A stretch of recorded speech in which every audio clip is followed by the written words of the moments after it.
Hello, I'm Shalia, and today I'll be talking about nonverbal communication. Nonverbal communication is going to probably pretty much encapsulate about 93% of our communication, and that's why it is such an important topic and also such an interesting topic to me. So, nonverbal communication is going to be defined as everything we say or do to express ourselves without speaking. So that's going to be facial expressions, tone, postures, eye contact, even what we're wearing in our clothing at times can be considered nonverbal communication. So about 55% of our nonverbal communication is going to be just through our eyes and our face. So what does that mean exactly? When you're looking around a room, and up or down or into your mind in a way to be think or remembering something, that's going to show different things. Similar to how if you're furrowing your eyebrows, scrunching your nose, compressing your lips, that's going to show different ways. So this study of how you move your eyes to communicate is going to be called pupillometrics. And there's very interesting things about that. For example, a common thing is that when you're thinking and you're trying to access something from your memory, you're going to look up, and it's called eye accessing. That's going to show typically that you're trying to remember something or pull something from your memory, versus if you're talking to someone and you typically see them looking down and not looking up to their brain or into their memory, essentially, that they might not be being fully honest with you, or they're not accessing what they are saying from their memory. They're accessing it from somewhere else in their brain, and they're thinking of a lie. Sometimes that can be true, sometimes it cannot be true. I love this visual aid because it shows how we as humans show facial expressions in different ways, but we all typically do the same thing. So there's 3 examples of these people who are showing the same emotions, but it looks slightly different on each person's face because each person kind of shows those emotions differently. So one of my favorite ones is anger. That's usually pretty easily identifiable in nonverbal communication, and it's going to show how those eyebrows are furrowing, those lips are compressing together, and how you're angry. Your nose can even be scrunched up in that sometimes. It kind of rolls everything in your face in a tight ball. Versus if you're happy, everything in your face is going to kind of open up and kind of pull back to your ears. Or if you're sad, typically everything droops down. Very common ways on how we express things to our face on the day-to-day.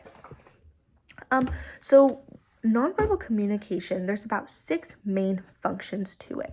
One of the biggest main functions is that it repeats what you're saying. So if I'm telling you to go that way, I'm telling you to go left, right? And I'm telling you it's that direction. And I'm pointing with my hand, my finger, whatever. And that's kind of repeating what I am saying to you without me saying go left. I'm just saying go that way, and you understand that I'm saying go left. Another way is going to be that it contradicts what you're saying.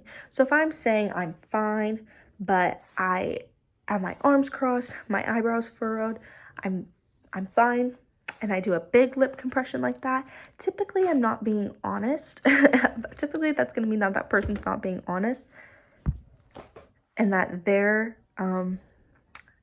body language is going to be different than what they're saying. So typically, if someone's body language doesn't line up to what we're saying directly, as a human, we can identify that, and we can also understand what that means. Third way would be how it substitutes.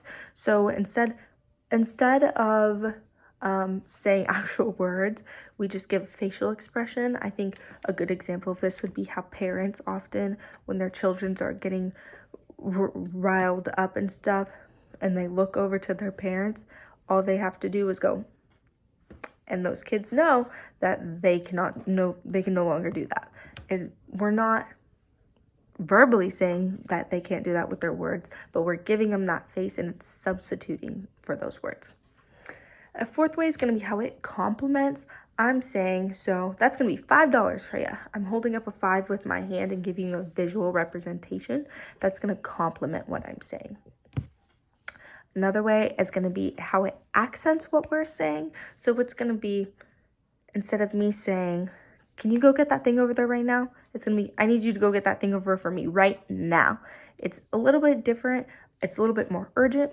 And so our tone and our posture and how we are shifting our posture is going to be part of that nonverbal communication that kind of can accentuate the urgency of something as well.